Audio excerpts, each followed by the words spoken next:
বরিশালে ডেনমার্ক প্রবাসী রেমিটেন্স যোদ্ধা বিপি স্বপনের জমির দুই পাশে দেওয়াল তুলে পথ অবরুদ্ধ করে রেখেছে স্থানীয় দুই ব্যক্তি, আবু খান ও লিটু সর্দার।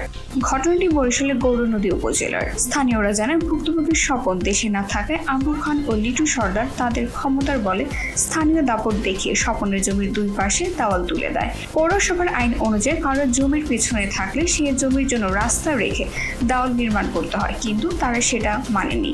ফলে বর্ষার মৌসুমে পৌরসভার অর্থায়নে নির্মিত ড্রেন আটকে সুন্দরদী টর্কি বন্দর এলাকা প্লাবিত হয়ে জনজীবন দুর্বিষহ হয়ে পড়ে।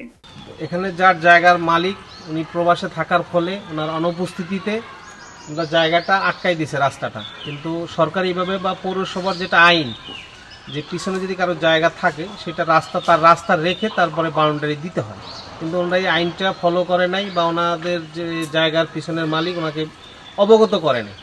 এটা নিয়ম হইল তাকে অবগত করা, তাকে জানানো এবং তার জন্য রাস্তা রাখা। ওনারা সেইটা করে নাই। ওনাদের ক্ষমতার বলে ওনারা মানে জায়গার যে মালিক উনি বিদেশে থাকার ফলে ওনাদের না জানিয়ে ওনারা রাস্তাটা বন্ধ করে দেয়।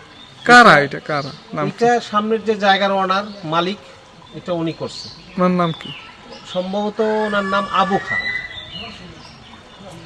এখন মানে এখানে আমরা প্রত্যাশা হইল বাংলাদেশের আইন অনুযায়ী বা সিটি কর্পোরেশন আওতাভুক্ত যে আইনটা আছে পিছনের জায়গার মালিককে রাস্তা দেওয়া, আমরা আইন অনুযায়ী চাই ওই রাস্তাটা বের করে ওনারাই দেখি। এদিকে ভুক্তভোগীর স্বপন জানায়, আমি দেশে না থাকায় এবং আমাদেরকে না জানিয়ে আবু খান ও লিটু সর্দার আওয়ামী লীগ সরকারের আমলে স্থানীয় এক নেতার দাপট দেখে জমির দুই পাশে দেওয়াল নির্মাণ করে চলাচলের পথ অবরুদ্ধ করে দিয়েছে। এখন আমার ওইখানে যাওয়ার পথও নাই এবং কেন যাওয়ার পথ রাখিনি সেটার উত্তরও তারা দিচ্ছে না। তাই আমি প্রশাসনের কাছে এর সুষ্ঠু বিচারের দাবি জানিয়েছি। যখন সে কতটুকু পাবে না পাবে সে তার নিজের ইচ্ছে মতো আওয়ামী লীগের লোকজন নিয়ে সেটা বেড়া দিয়ে রেখে দিচ্ছে, কারণ আমাদের কিছু জিজ্ঞাসা করা হয়নি কোনো কিছু। এখন এই যে ওয়াল তিন দিক দিয়ে তারা ওয়াল দিয়ে এটা বন্ধ করে রাখছে।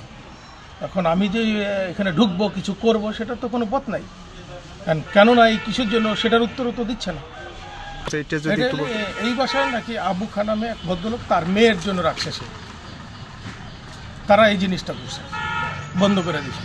কেন বন্ধ করলো? তারা যদি জায়গা পায় কোনো ব্যাপার না, কিন্তু সেটা তো আমাদের যারা সাইডে আছে তাদের সাথে আলোচনা করে নেবে।